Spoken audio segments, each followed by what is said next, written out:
कुल 28 प्रकार के नरक हैं। तामिश्र, अंतामिश्र, रौरव, महारौरव, कुंभी, पाक, असिपत्रवन, सुकर, मुख, लाला, भक्ष, वैतरणी, पुयोध, प्राणरोध, प्रजकृंडक इत्यादि प्रकार के नरकों की व्याख्या की सुखदेव जी महाराज ने। बोले जो प्राणी दूसरे के धन संपत्ति, स्त्री पुत्र का हरण कर लेते हैं, जबरदस्ती छीन लेते हैं, ऐसे पापी लोगों को तामेश्वर नामक नरक में डाल दिया जाता है। वहां की भूमि तांबे के समान तपती रहती है आग में, लाल लाल, और उसी पर उसको दौड़ाया जाता है। जिनके घर पर मेहमान आते हैं उनको घोर आंखें निकाल निकाल करके देखती हैं कि अब इनको भी बना के खाना पड़ेगा। कहते उनको प्रयोध नामक नरक में डाल देते हैं, जहां पर गिद्ध उनकी आंखें नोच नोच करके खाते हैं। ऐसा भयानक जब वर्णन सुना नरक का, परीक्षित कांप गए। बोले महाराज अब बस करो, नरक नहीं सुनना है। बोले क्यों? बोले क्योंकि ये मनुष्य तो ऐसा है कि जब तक जिएगा तब तक कर्म करेगा ही, पाप भी होगा पुण्य भी होगा। कोई ऐसा रास्ता नहीं है कि पाप पुण्य से मुक्ति मिल जाए। सुखदेव जी ने कहा परीक्षित, जो नरक बनाया है भगवान ने, वो मनुष्य के कल्याण के लिए बनाया है। कैसे? बोले हर व्यक्ति वस्त्र पहनता है, कितना भी बचाव करे पर गंदा तो होगा ही। गंदा होगा तो अपने हाथों से साफ कर लो तो कोई दिक्कत नहीं, अपने हाथ से धुलोगे तो प्यार से धुलोगे। लेकिन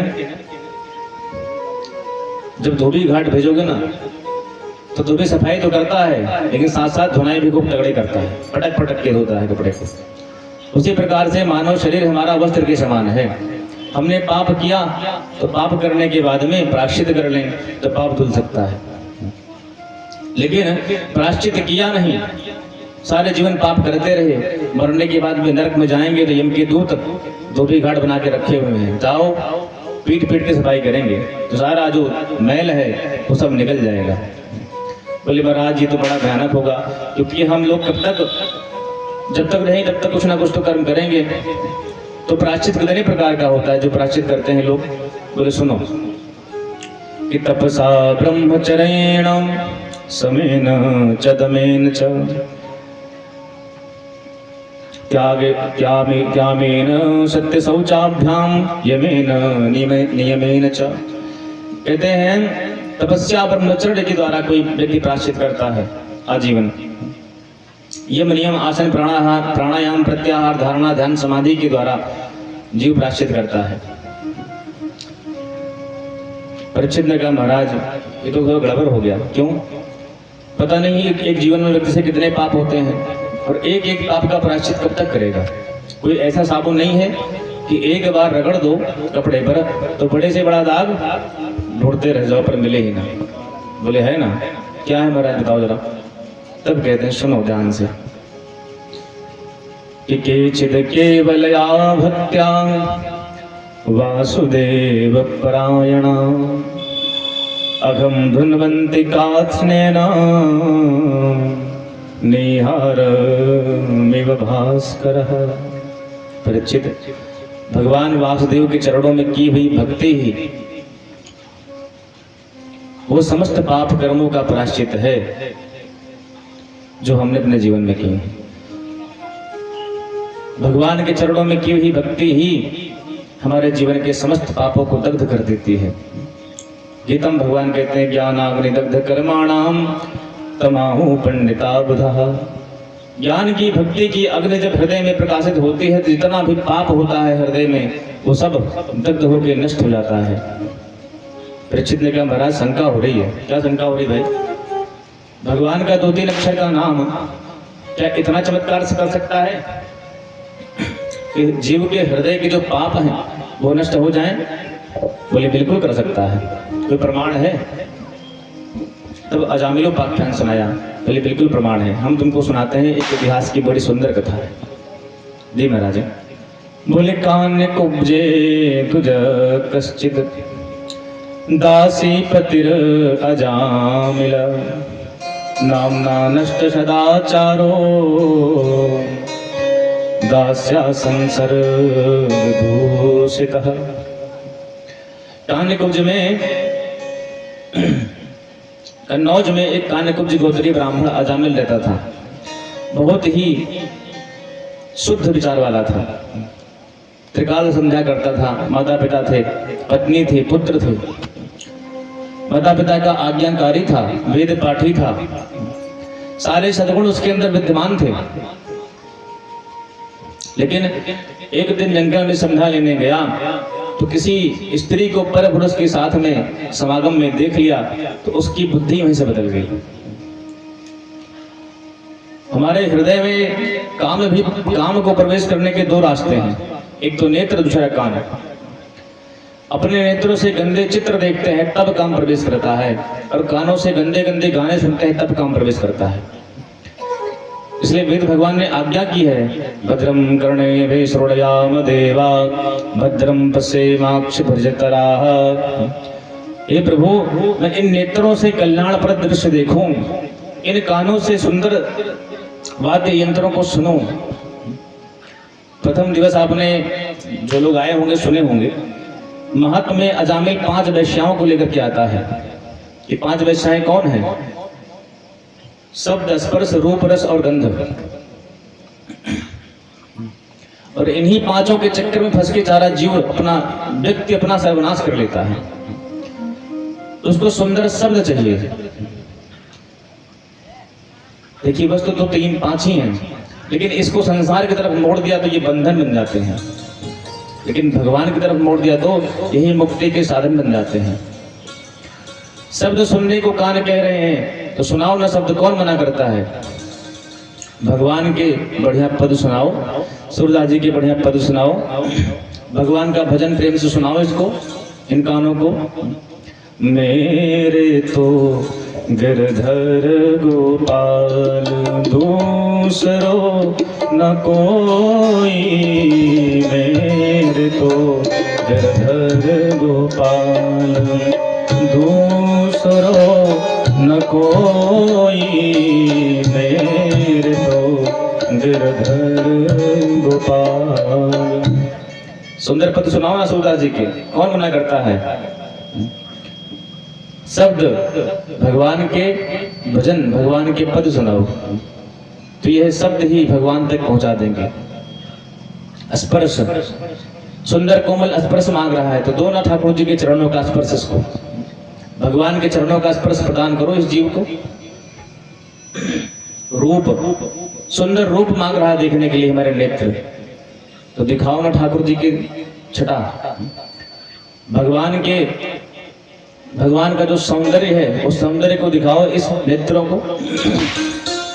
बरहा पीड़म नटवर बपुः कर्णयो कर्णिकारम बिभ्रदवासः कनक कपिशं वैजयन्तीं च मालाम्। कितना सुंदर भगवान का स्वरूप का वर्णन कर रहे हैं सुखदेव जी। ये नेत्र स्वरूप मांग रहे हैं तो भगवान के स्वरूप को दिखाओ इसको। रस, ये रस मांग रहा है तो बेकार की चीजों को खाने से अच्छा है भगवान को प्रसाद लगाओ और फिर प्रेम से भगवान के प्रसाद को पाओ। इस जीवा को रस दो पर भगवान से जोड़ के दो। गंध, ये नासिका सुंदर सुगंधी मांग रही है तो ठाकुर जी के चरणों में जो चढ़ा हुआ तुलसी दल है उसकी सुगंधी दो ना इसको, कौन मना करता है? शब्द, स्पर्श, रूप, रस और गंध, इनको संसार की तरफ मोड़ा तो ये हमारे बंधन के कारण बन जाते हैं, और इनको भगवान की तरफ मोड़ा तो यही 5 जो विषय हैं ये भगवान के चरणों तक हमको उपस्थित करवा देते हैं, पहुंचा देते हैं। अजामिल ने आज कुदृष्टि डाल दी, गंदा दृश्य देख लिया अपने नेत्रों से तो हृदय में काम प्रवेश कर गया और उसको लगा कि जीवन में यही सुख है। घर परिवार को छोड़ के उसी गणिका के साथ में रहने लगा। कालांतर में उसके 9 बेटा हुए, 10वां पुत्र होने वाला था तो कुछ महात्माओं की मंडली अयोध्या से वृंदावन जा रही थी। रास्ते में अजामिल का गांव पड़ा। किसी बालक से पूछा, महाराज इस गांव में कोई भगत है जिसके घर हम रात्रि विश्राम कर सके, सुबह निकल जाएंगे वृंदावन के लिए। तो हर गांव में कोई न कोई दुष्ट तो होता ही है। लोगों ने कहा, बाबा तुम्हें ऐसा घर बताएंगे जिंदगी में याद रखोगे। बोले, महाराज हमारे घर में, हमारे गांव में अजामिल से सुंदर कोई भक्त नहीं है, बहुत बड़ा भक्त है और नंबर 1 का डकैत है। पहुंच गया अजामिल के घर, महात्मा लोग कीर्तन करते हुए जय सिया राम जय जय सिया राम, जय सिया राम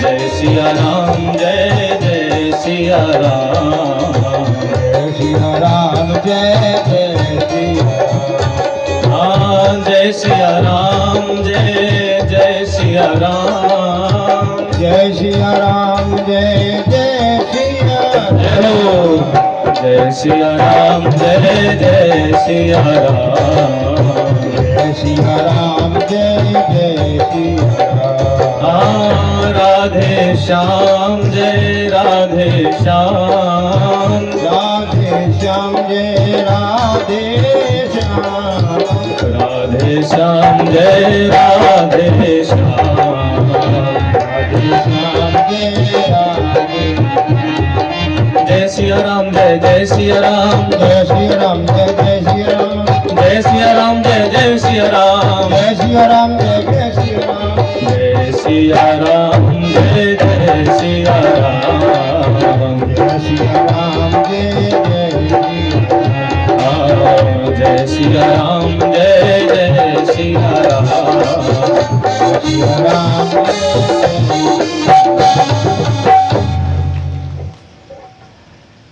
तो सारे महात्मा कीर्तन करते हुए अजामिल के घर पर पहुंच गए।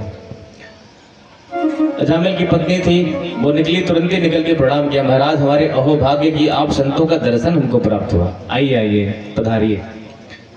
उसने कहा बिटिया हमें पता लगा है कि अजामिल बहुत बड़ी महात्मा है, कहाँ है महाराज अजामिल? उसकी पत्नी ने कहा महाराज आपको किसी ने गलत खबर दी है, मेरा पति तो नंबर 1 का डकैत है, उसके समान डकैत संसार में कोई है ही नहीं, पर फिर भी आप लोग आ गए हैं तो मेरी इच्छा है कि आज आप लोग हमारे घर पर ही विश्राम करें। जैसी तेरी आज्ञा, आज तेरे घर पर ही रुकेंगे। तो महाराज हमारा छुआ तो आप खाएंगे नहीं, तो हम सूखा अन्न दे देंगे, आप बना लोगे? बोले बिल्कुल बना लेंगे। बोले बच्चा रामदास सूखा आटा दाल चावल सब ले लो और प्रेम से यहीं पर बढ़िया गरम गरम टिक्कर सकेगी, ठाकुर जी का भजन कीर्तन करेंगे और यहीं पर रहेंगे। जी गुरु जी बिल्कुल। रामदास ने सब कुछ लिया, प्रेम से बनाया, प्रेम से पाया, ठाकुर जी को भोग लगा करके, और रात्रि की 1 बजे थे, कहीं से डकैती मार करके अजामिल आया। घर के दरवाजे के सामने सारे महात्मा फक्कड़ नाक बजा बजा के सो रहे थे, खर्राटे लेकर के। अजामिल आया, तुरंत ही देखा, बोला उठो जरा, तुम लोग कौन हो? मेरे घर के सामने आके बैठे हो। रामदास उठे, गुरुजी वो उसका पति आ गया अजामिल, चलो भागो, भगा रहे हैं यहाँ से। उसने कहा बच्चा तू शांत उतरे, बात तो करने दे। बोला हाँ भैया बताओ। बोले बच्चा हम वृंदावन जा रहे थे, साधु की मंडली थी, हम 4 मूर्ति हैं और कल सुबह निकल जाएंगे, आज ही रात में विश्राम कर रहे हैं। अजामिल ने कहा महाराज सुनो, ये कोई धर्मशाला नहीं है, अजामिल घर है, भागो यहाँ से, कहीं और जाके देखो, जहाँ रुकना रुको, यहाँ नहीं रुक सकते हो। इतने में पत्नी आ गई, क्या कह रहे हो? नहीं कुछ नहीं, महात्मा है, जा रहे थे, रुक गए थे, क्या हो गया? सुबह चले जाएंगे। नहीं देवी हम तो कुछ कहे थोड़ी रहे थे, हम तो यही कह रहे थे कोई बात नहीं, रुको आराम से, हम भगा थोड़ी रहे हैं। महात्मा जी समझ गए कि बिटिया के हाथ में चाबी बढ़िया है, एक बार कस दिया सारे डाउन हो गया गुस्सा। सुबह हुआ, प्रसाद पाया, 4 बजे उठे, भगवान को भोग लगाया, ठाकुर जी को। अजामिल आके मिला, बोले बेटा हमने तेरे घर का प्रसाद पाया है, तो ये बताओ हमारी गुरु दक्षिणा क्या है? अजामिल ने कहा महाराज सुनो, हमने आपका जो चिमटा लोटा सोटा ले रखा है ना, छुड़ाया नहीं है, यही दक्षिणा हमारी है, नहीं तो हमारे घर आकर के आप सेब बच के जा रहे हो, आपके बड़े भाग्य हैं, और हमसे गुरु दक्षिणा मांग रहे हो। नहीं बेटा सुन, मैं तुझसे कोई पैसा नहीं मांग रहा हूँ, बस मेरा एक प्रश्न का उत्तर दो। क्या? तुम्हारी संतान कितनी है? महाराज हमारे 9 पुत्र हैं, 10वां होने वाला है और लड़का ही होगा। महात्मा ने कहा तो बस मेरा एक कहना मान लो। क्या माने महाराज? मेरे कहने से अपने छोटे वाले बेटे का नाम नारायण रख देना बस। अजामिल ने कहा ये तो कोई पुराना सा नाम है, नया सा रखेंगे बढ़िया कोई, जो आजकल चल रहा है फैशन में, चिंटू मिंटू है, ये कौन सा नाम है? नारायण, बहुत पुराना नाम हो गया, कुछ नया ढूंढो महाराज। उसने पत्नी आ गई, उसने कहा तो अपने बेटे का नाम तुम महात्माओं के कहने पर नारायण रख नहीं सकते हो क्या? क्या हो जाएगा? नहीं नहीं देवी, हम तो कह रहे थे रख लेंगे, कोई दिक्कत नहीं है, हम थोड़ी कह रहे थे कुछ। महात्माओं ने कहा नारायण तो नारायण रखेंगे, परेशान ना हो। महात्माओं ने कहा ठीक है, तुम्हारा जो 10वां पुत्र हो उसका नाम रखना नारायण। बोले जी महाराज वही रखेंगे। कालांतर में उसके छोटा वाला बेटा उसका हुआ, उसका नाम रखा नारायण। भगवान की कृपा से उस नारायण नाम के पुत्र में अजामिल की इतनी आसक्ति हो गई कि कहीं से भी आए, बेटा नारायण चलो भोजन करो, बेटा नारायण आओ चलो बाजार घूम के आते हैं, कहीं से भी आए नारायण को ही पुकारे। पहले 9 बेटों को भूल गया, केवल नारायण की याद रखने लगा। कहीं से भी आए तो नारायण के नाम का, नारायण को ही पुकारे। लेकिन उसके पाप में कमी नहीं हुई, जो पाप था उसका उसे ही करता रहा।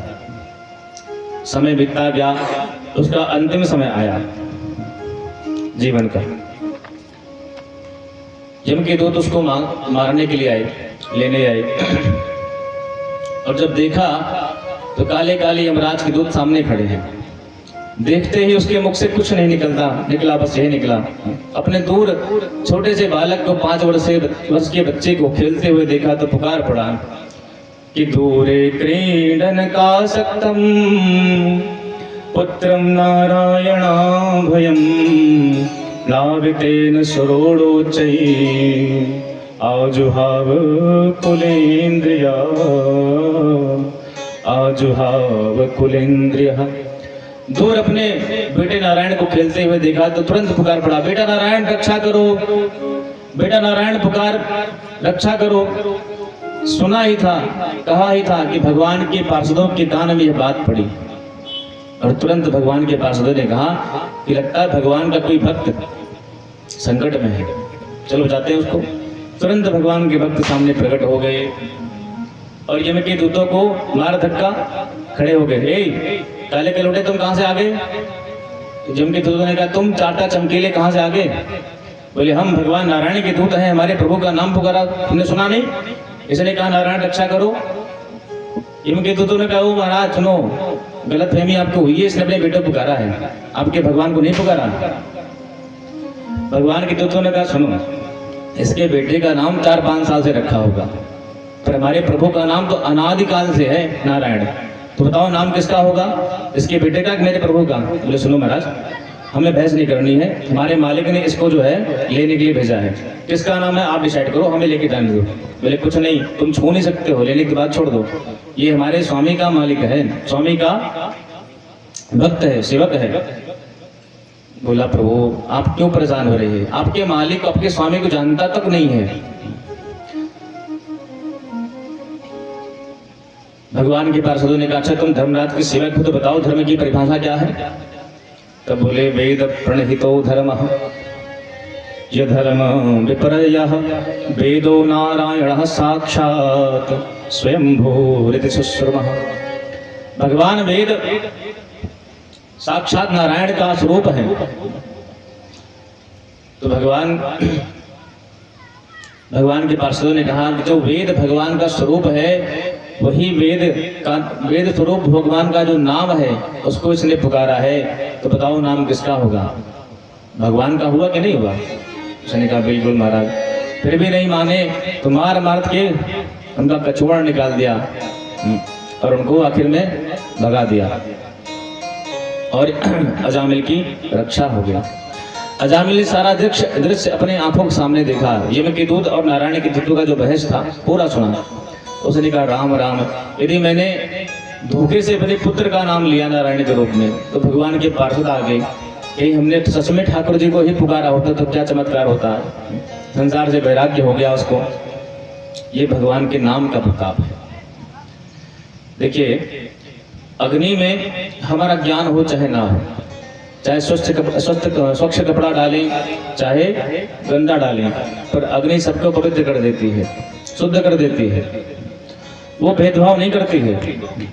उसी प्रकार से भगवान का जो नाम है अग्नि के समान है, चाहे भाव से लो चाहे कुभाव से लो, एक बार नाम निकला तो जितने भी पाप होंगे वो सब नष्ट होने ही होने हैं। विष को चाहे जान के पियो चाहे अनजान में पियो, पर मरना तय है। यदि कोई कहे हमने तो अनजान में विष पिया था तो क्यों मर गए? भैया इसका मतलब ये नहीं जान के पियोगे तो नहीं मरोगे और अनजान में पियोगे तो मर जाओगे। विष का काम ही वही है मारना। तो जान के पियो तब भी मरोगे, अनजान में पियो तब भी मरोगे। ऐसे ही अमृत जो होता है, जान के पियो तब भी अमर होना है, अनजान में पियो तब भी अमर होना है। उसी प्रकार से भगवान का राम नाम है, भाव से जपो तब भी कल्याण तो होना ही है, और कुभाव से जपो तब भी कल्याण होना है।